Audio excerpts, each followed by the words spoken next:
For architecture, there's a huge kind of implementation of architectural use of 3D printing for large-scale prototyping that could actually work. Right now, I have a lot of colleagues at USC and NASA that actually are printing concrete-based printing, but I think there's also the small scale that hasn't been really fully developed, which is the more prototyping of smaller objects and kitted parts idea. I think it has a fascinating kind of influx of what you could actually use 3D printers for. There's a lot of Dutch examples that are actually printing a lot of prefabricated concrete-based buildings. Wood architecture actually is quite fascinating, how you actually print layered. It's like kind of similar to how glulam would be produced. You would probably do it the same way, but the way I've done it in small scale is with a German PhD colleague of mine. We were able to figure out a way to, on aggregate-based printing, using burning out the plastic on the wood, and then the wood itself would just aggregate. So you'd have kind of, I would say, more object-based design that works really well.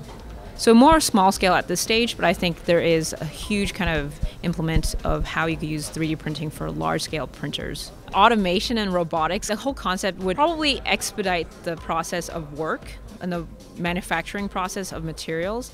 I question though how it actually could implement or actually in any case kind of just replace the human. I'm very skeptical on whether or not that actually could happen. I think it would actually expedite the process of how we could actually build.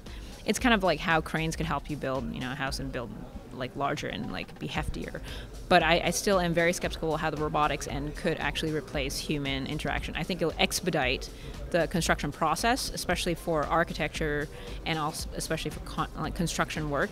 But I'm still very skeptical on whether or not it actually could replace the human. So I think as much as the industry is moving forward with robotics would just assist the human kind of interaction. It still needs the cognitive processes to allow construction and architecture to move forward.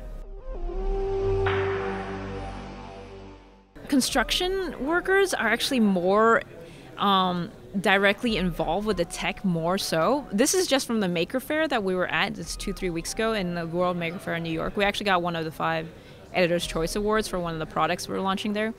And we had so many, it was so positive in terms of embracing the kind of technology. I think builders are actually more interested in technology than architects. I mean, no offense in terms of software, but I think hardware-wise, builders and construction workers, they want to know how to build something faster.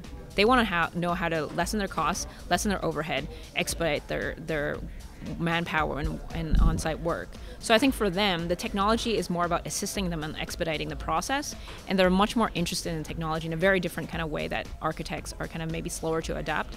But I've always said this, since with at least my students, industrial designers and industrial engineers are probably the number one in terms of actually pushing the envelope in technology. They're the first ones to actually use 3D printers. They're the first ones to actually know how to use certain types of programs. So for me, I think as long as we're able to work collaboratively as a younger generation, this is what's going to be the new thing that's going to be pushing the practice of architecture, is in allowing data, networks, and kind of collaboration, and how do we actually open source a lot of things.